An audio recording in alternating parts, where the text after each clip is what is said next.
So ఒక kidney అనేది ఏంటనంటే పుట్టుకతోటే ఒక కిడ్నీ వచ్చింది.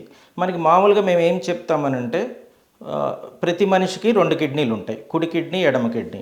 ఇది 50%, అది 50% కలిసి మనకి టోటల్‌గా 100% ఆఫ్ ది కిడ్నీ ఫంక్షన్ అనేది ఉంటుంది.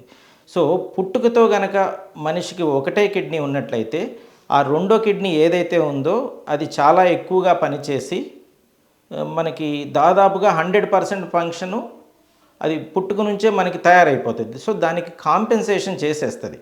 సో పుట్టుకతో వచ్చినటువంటి సింగిల్ కిడ్నీ 100కి 100 పాళ్ళు దాదాపుగా ఏమీ కాదు.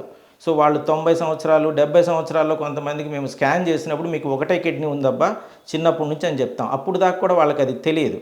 ఎందుకంటే అదేమి లక్షణాలు ఇవ్వదు. ఆ కిడ్నీ నార్మల్గానే చేస్తూ ఉంటుంది.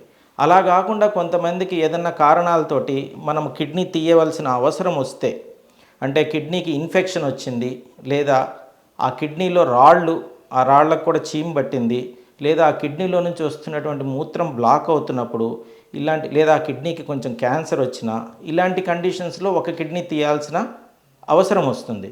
ఈ కిడ్నీ తీసిన ఏదన్నా కారణంతో కిడ్నీ తీసేసి సింగిల్ కిడ్నీ ఉన్నట్లయితే మనం ఆ కిడ్నీలు చాలా జాగ్రత్తగా ఎవ్రీ 3 months మనం మానిటర్ చేసుకోవాలి. ఎందుకంటే ఏ కారణమైతే ఫస్ట్ కిడ్నీని డ్యామేజ్ చేసిందో ఆ కారణం మళ్ళీ మిగిలిన రెండో కిడ్నీని కూడా అటాక్ చేసేటటువంటి అవకాశం ఉంటుంది. అలాంటిది మనం ఎర్లీగా కనుక మనం తెలుసుకోగలిగితే దాన్ని మనం ప్రివెంట్ చేయొచ్చు.